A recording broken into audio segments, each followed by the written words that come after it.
नमस्कार। कैसे आप सभी लोग। स्वागत है आप सभी का कुमार क्लासेस पर। और आप सबको पता ही है कि 67वीं बीपीएससी प्रारंभिक परीक्षा जो एक बार होकर रद्द हो चुकी है, बहुत जल्द ये आयोजित की जाएगी। और जहां तक पता चल रही है वहीं सितंबर के आखिरी सप्ताह में आपको इसका एग्ज़ाम देखने को मिलेगा। तो अब हमारे पास उतना ज़्यादा समय रहा नहीं है, तो अब इतने समय में हम कैसे जल्दी से जल्दी रिवीजन कर सकें, इसको लेकर मैंने बिहार के रिवीजन हेतु बिहार एटलस का प्रयोग किया हुआ है। और कोशिश ये है कि एटलस के माध्यम से बिहार का रिवीजन करवा दूं।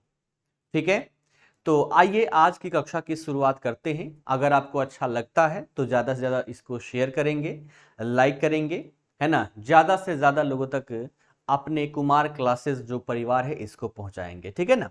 तो बिहार का एटलस आज हम करने जा रहे हैं और इसके माध्यम से बहुत छोटा वीडियो होगा, 5 से 10 मिनट का होगा।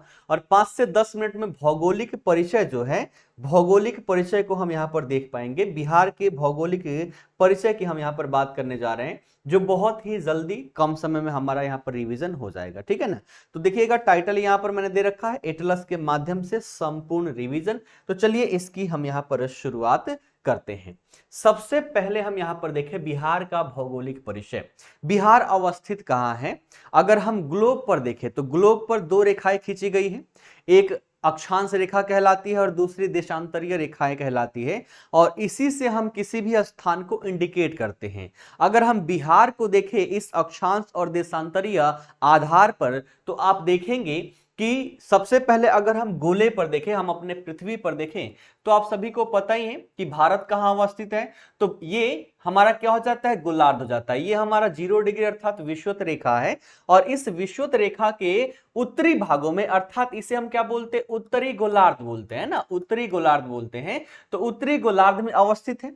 और एक रेखा जो उत्तरी पोल को दक्षिणी पोल से मिलाती है, इसको देशांतरीय रेखा कहते हैं। और इस आधार पर देखें तो आपको कहां, तो इधर पूर्वी देशांतर में आपको अवस्थिति भारत की दिखाई देगी यहां पर, ठीक है ना। यहां अगर हम बिहार की अवस्थिति पृथ्वी पर देखने का प्रयास करें तो अक्षांश और देशांतर से हम इसको डिनोट करेंगे। और सबसे पहले अगर इसकी अक्षांशीय विस्तार देखें, एक तो आकृति आपको इसकी आयताकार दिखाई दे रही होगी, और इसका अगर हम विस्तार देखें, अक्षांशीय विस्तार, तो आप सबको पता ही है कि विषुवत रेखा के उत्तर में अवस्थित है, यानी कि नीचे 0 होगा और इससे हम ऊपर की तरफ बढ़ेंगे।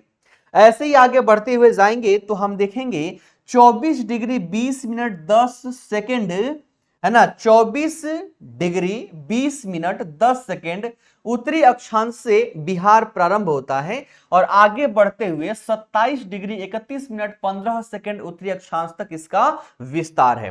तो 24 डिग्री 20 मिनट 10 सेकेंड उत्तरी अक्षांश से लेकर 27 डिग्री 31 मिनट 15 सेकेंड उत्तरी अक्षांश तक। जबकि देशांतरीय विस्तार की बात कर ले तो चूंकि पूर्वी क्षेत्र में हमारा, है ना, पूर्वी गोलार्ध में हमारा यहाँ पर अवस्थिति है, इसलिए 0 कहां होगा? इधर होगा। 0 से आगे बढ़ेंगे और बढ़ते बढ़ते अगर इसके विस्तार की बात करें तो 83 डिग्री 19 मिनट 50 सेकेंड पूर्वी देशांतर से लेकर 88 डिग्री 17 मिनट 40 सेकेंड पूर्वी देशांतर तक इसका विस्तार देखने को मिलता है। अगर इसके लंबाई चौड़ाई की बात कर ले तो आप देखेंगे कि पश्चिम से पूरब की ओर इसका जो विस्तार है ये ज्यादा है। इसकी लंबाई देखें तो लगभग 483 किलोमीटर, जबकि यहां पर उत्तर से दक्षिण की तरफ देखें तो इसकी जो चौड़ाई है ये कम दिखाई पड़ती है, 345 किलोमीटर। तो अगर इसके विस्तार की बात करें लंबाई चौड़ाई में, तो उत्तर से दक्षिण की तरफ इसका विस्तार जो है 345 किलोमीटर, और पश्चिम से पूर्व की तरफ जो है ये 483 किलोमीटर आपका यहां पर दिखाई देता है। साथ ही साथ अगर हम बिहार की बात कर ले तो ये तो आपकी वर्तमान स्थिति है। और ये स्थिति कब आई? जब 15 नवंबर 2000 ईस्वी को झारखंड एक बिहार से अलग होकर एक अलग राज्य के रूप में स्थापित हुआ। तो अभी तक 3 विभाजन आपको याद रखना है। पहले ये सारे के सारे क्षेत्र जो थे ये पश्चिम बंगाल के अंतर्गत आया करते थे, है ना। जो बंगाल वाला क्षेत्र था, बंगाल प्रेसिडेंसी थी। फिर यहां पर मांग तीव्र हुआ कि भैया बिहार को अलग कीजिए। तो पहली बार 22 मार्च 1912 को बंगाल से अलग करके बिहार और उड़ीसा को मिलाकर एक नए राज्य के रूप में स्थापित किया गया। इसलिए 22 मार्च 19, है ना, 22 मार्च को हम बिहार दिवस के रूप में मनाते हैं। माफ कीजिएगा,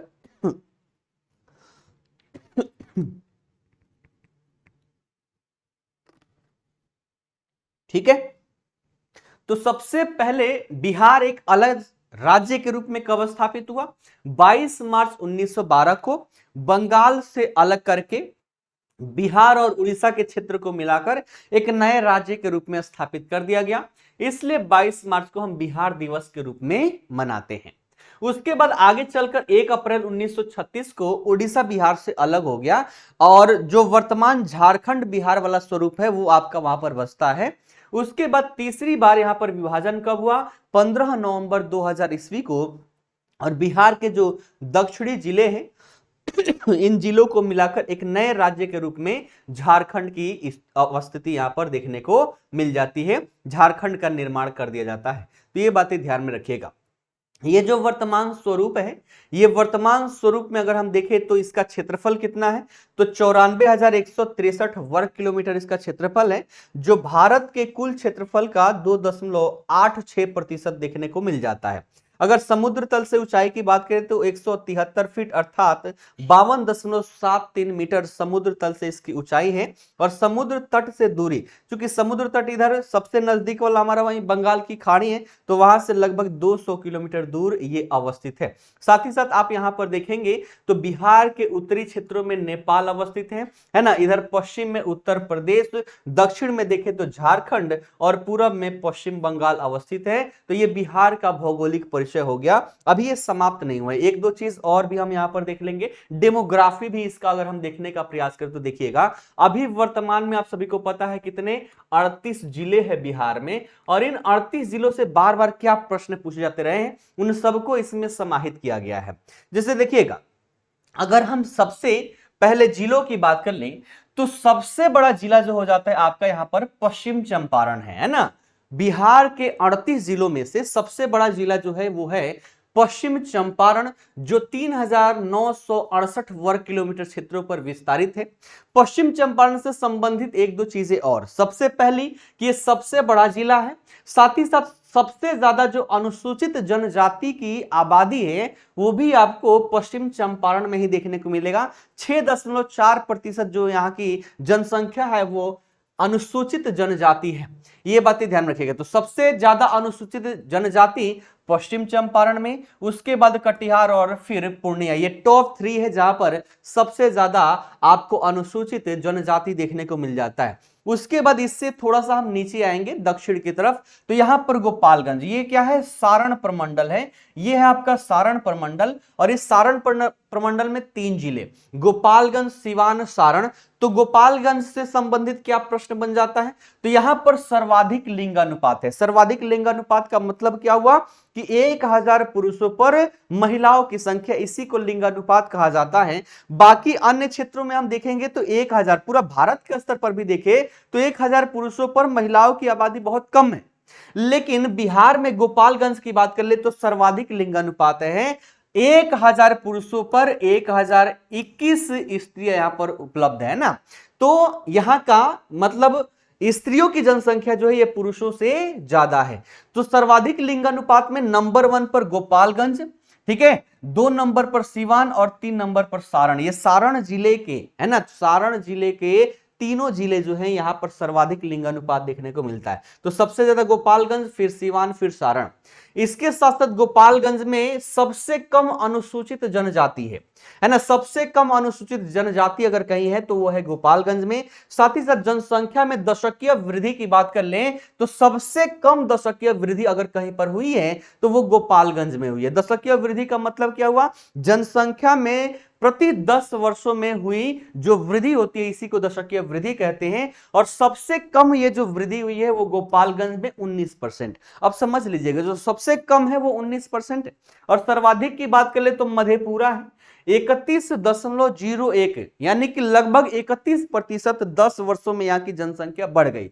तो सबसे कम गोपालगंज में और सबसे ज्यादा दशकीय वृद्धि जो हुई है वो मधेपुरा में हुई है। ये बातें ध्यान में रखिएगा। अब बात कर ले जन घनत्व की। जन घनत्व को लेकर अगर देखें तो भारत के 28 राज्यों में प्रथम स्थान प्राप्त करता है हमारा कौन? बिहार, क्योंकि यहां पर जन घनत्व सबसे ज्यादा है। और इसमें भी देखा जाए जन घनत्व की अगर हम बात करें तो ये 38 जिलों में सबसे कम जो जन घनत्व है वो कैमूर जिले का है। क्या है? कैमूर जिले का है। मात्र 448 लोग जो हैं ये प्रति वर्ग किलोमीटर क्षेत्र में निवास करते हैं। तो एक वर्ग किलोमीटर में 448, भैया कम नहीं होता है, ये बातें ध्यान में रखिएगा, ठीक है। तो न्यूनतम जन घनत्व जो है वो कैमूर में है। उसके बाद न्यूनतम की बात करें तो नंबर 1 पर सबसे कम जन घनत्व कैमूर में, फिर जमुई में और फिर बांका में आपको देखने को मिल जाता है। ये बातें ध्यान में रखिएगा।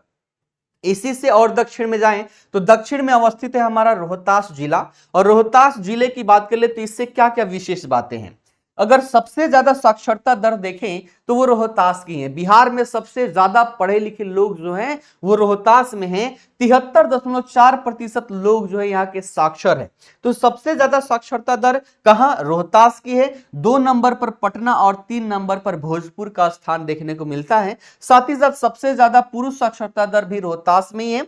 82.9% लोग यहाँ के साक्षर हैं। और सर्वाधिक महिला साक्षरता दर भी आपका रोहतास का ही है। 63% महिला यहाँ की शिक्षित हैं, है ना, साक्षर है। साक्षर का तात्पर्य है कि वो किसी भी भाषा में पढ़ना लिखना जानता हो, उसी को हम क्या बोलते हैं? साक्षर बोलते हैं। फिर आगे बढ़ेंगे तो रोहतास से जब हम पूरब की तरफ चलेंगे तो यहां पर एक जिला है जिसे औरंगाबाद के नाम से जाना जाता है। और औरंगाबाद की बात कर ले, यहां पर सबसे कम वर्षा होती है। तो प्रश्न पूछ ले कि सबसे कम वर्षा कहां होगा? औरंगाबाद में। सबसे ज्यादा आप सबको पता ही है कहां? किशनगंज में। क्यों? क्योंकि यहां पर क्या है? शिवालिक है, इधर बंगाल की खाड़ी है। और यहां से जब भी हवाएं आगे बढ़ती है जलवाष्प पूरा भर भर के ले जाती है। और इधर आगे जब बढ़ने का प्रयास करती है वो, तो जो शिवालिक श्रेणी है बोलते भैया हम नहीं बढ़ने देंगे, हिमालय आगे बढ़ने देता नहीं है। परिणामतः यहां पर झमाझम बारिश हो जाती है। तो सबसे ज्यादा जो बारिश होती है वो किशनगंज में, और सबसे कम जो होता है वो आपको औरंगाबाद में देखने को मिल जाता है। अब किशनगंज की हमने बात कर ली तो सबसे ज्यादा यहां पर औसत वर्षा, सबसे ज्यादा वर्षा यहां पर होती है। साथ ही साथ न्यूनतम अनुसूचित जाति जो है वो आपको किशनगंज में देखने को मिल जाता है। यहां पर क्या था? अनुसूचित जनजाति सबसे कम कहां? गोपालगंज में। जबकि अनुसूचित जाति की बात कर लें तो सबसे कम अनुसूचित जाति जो है ये आपको किशनगंज में देखने को मिल जाता है ना। ये बातें यहां पर ध्यान में रखिएगा, ठीक है। न्यूनतम अनुसूचित जाति, क्लियर। आइए आगे बढ़े। औरंगाबाद की चर्चा हमने कर लिया था। औरंगाबाद से जब पूरब की तरफ जाएंगे तो यहां पर जो जिला है वो गया के नाम से जाना जाता है।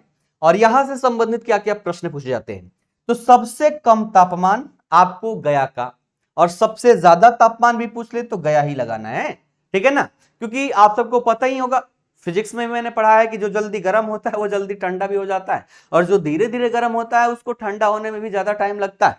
तो सबसे कम तापमान और सबसे ज्यादा तापमान जो है वो गया जिले में देखने को मिल जाती है।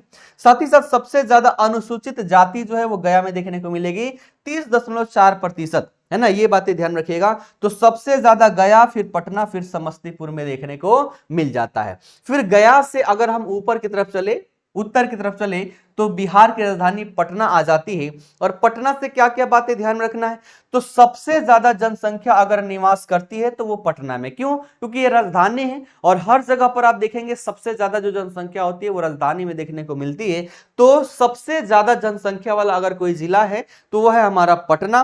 पटना के बाद पूर्वी चंपारण, फिर मुजफ्फरपुर। ये जनसंख्या के दृष्टिकोण से सबसे बड़े जिले हैं। और सबसे ज्यादा नगरीकरण भी कहां होगा? तो पटना में ही होगा, क्योंकि वो राजधानी है। तो यहां पर 43.1% नगरीकरण आपको यहां पर देखने को मिल जाता है। जबकि संपूर्ण बिहार में हमने देखा था लगभग वहीं 10% के आसपास आपको नगरीकरण देखने को मिल जाता है। फिर आगे बढ़ें तो पटना के बाद यहां नालंदा है। नालंदा से और पूर्व की तरफ बढ़ेंगे तो शेखपुरा जिला है। और शेखपुरा से क्या प्रश्न पूछा जा सकता है? सबसे कम जनसंख्या अगर कहीं है तो वो शेखपुरा का है ना। सबसे कम जनसंख्या, सबसे ज्यादा पटना में, सबसे कम जनसंख्या शेखपुरा में, फिर 2 नंबर पर शिवहर और 3 नंबर पर अरवल आ जाता है। ये बातें ध्यान में रखिएगा। शेखपुरा से पूरब की ओर और बढ़े तो लखीसराय, और लखीसराय के बाद आपको मुंगेर जिला दिखाई देता है। और मुंगेर जिला से क्या प्रश्न बनेगा? तो सबसे न्यूनतम, है ना, न्यूनतम लिंगानुपात अगर कहीं का है तो वो मुंगेर का है। न्यूनतम सर्वाधिक लिंगानुपात कहां? गोपालगंज का। और न्यूनतम लिंगानुपात कहां का? तो मुंगेर का देखने को मिलेगा, यानी कि 1000 पुरुषों पर यहां महिलाओं की संख्या क्या है? सबसे कम है। तो ध्यान रखिएगा, न्यूनतम लिंगानुपात मुंगेर में, मुंगेर के बाद 2 नंबर पर भागलपुर और 3 नंबर पर खगड़िया आपको देखने को मिलेगा। अब यहां से आगे बढ़े, किशनगंज की हमने बात कर ली थी। किशनगंज से जब हम दक्षिण पश्चिम की ओर बढ़ेंगे तो यहां पर जो जिला दिखाई देगा उसे पूर्णिया के नाम से जानते हैं, और पूर्णिया में सबसे कम साक्षरता आपको देखने को मिलती है। तो बिहार का सबसे कम पढ़ा लिखा जिला कौन सा हो गया? कम शिक्षित लोगों का जिला कौन सा हो गया? पूर्णिया हो गया। पूर्णिया के बाद 2 नंबर पर सीतामढ़ी और 3 नंबर पर कटिहार देखने को मिल जाता है। अगर यहीं पर पुरुषों की हम बात कर ले तो न्यूनतम पुरुषों की साक्षरता दर भी आपको पूर्णिया में दिखाई देगी, और यहां के पुरुष साक्षरता दर जो है ये 59.4% देखने को मिल जाता है। ठीक है, ये सारी चीजें हमने यहां पर देख लिया। अब आइए, न्यूनतम पुरुष साक्षरता दर तो हमने देख लिया पूर्णिया का, लेकिन न्यूनतम महिला साक्षरता दर देखें तो सहरसा जिले का देखने को मिल जाता है। मात्र 41.7% महिलाएं वहां की शिक्षित है ना। ये बातें ध्यान में रखना है। अब बात कर ले अगला हमारा, तो यहां पर देखेंगे पूर्वी चंपारण और सीतामढ़ी के बीच में एक छोटा सा जिला है जिसे शिवहर के नाम से जानते हैं, और यह बिहार का सबसे छोटा जिला है क्षेत्रफल की दृष्टिकोण से। मात्र 349 वर्ग किलोमीटर क्षेत्रों पर इसका विस्तार देखने को मिल जाता है ना। साथ ही साथ यहां सर्वाधिक जन घनत्व पाया जाता है। बिहार का सबसे ज्यादा जन घनत्व वाला जिला अगर कोई है तो वो है शिवहर, है ना। कितना? 1880 लोग प्रति वर्ग किलोमीटर क्षेत्र में रहते हैं। 1 वर्ग किलोमीटर क्षेत्र की बात कर लें तो उसमें 1880 लोग निवास करते हैं। तो सबसे ज्यादा जनघनत्व शिवहर में, फिर 2 नंबर पर हमारी राजधानी पटना और 3 नंबर पर दरभंगा देखने को मिल जाती है। तो आशा करता हूं ग्राफ के माध्यम से हमने बहुत सारी फैक्चुअल डेटा यहां पर हमने समझने का प्रयास किया। 1-2 बार देखिएगा वीडियो, ये सारी की सारी डेटा यहां पर आपको याद हो जाएगी। ये वीडियो जो होंगे बहुत लंबे लंबे नहीं दूंगा, 5 से 10 मिनट का वीडियो होगा, लेकिन इसमें बहुत सारी फैक्चुअल डेटा आपको मिल जाएगी। रिवीजन के दृष्टिकोण से बहुत ही ज्यादा महत्वपूर्ण हो जाता है। अगर आपको ये वीडियो अच्छा लगा हो तो सभी लोग इसे लाइक शेयर सब्सक्राइब अवश्य ही करें, क्योंकि बिना आपके सहयोग के आपका ये कुमार क्लासेस का परिवार बड़ा नहीं हो सकता। तो मैं अपने दिल जान से एकदम लगा पड़ा हूं आप लोगों के लिए, आप लोग भी लग जाइए, लाइक शेयर सब्सक्राइब अवश्य कीजिए, कुमार क्लासेस को बड़ा से बड़ा परिवार बनाइए। तो फिलहाल यहीं तक रहने देते हैं, फिर दूसरा वीडियो भी तुरंत ही मिलेगा, है ना। बहुत जल्दी, लगभग 10 से 12 दिन में एटलस के माध्यम से आपका भूगोल, इतिहास, अर्थव्यवस्था, राजव्यवस्था, ये सारी चीजें कंप्लीट करवा दूंगा, ये बातें ध्यान रखिएगा। और साथ ही साथ बहुत जल्द बिहार स्पेशल की जो क्लासेस है जिसमें संपूर्ण रिवीजन सीरीज होगी, जिसमें एक ही वीडियो में पूरा भूगोल, एक ही वीडियो में पूरा इतिहास, एक ही वीडियो में पूरा आपका राजव्यवस्था, एक ही वीडियो में अर्थव्यवस्था, ये भी बहुत जल्दी आप सभी को देखने को मिलेगा। तो फिलहाल के लिए इतना ही। आप सभी का बहुत बहुत धन्यवाद।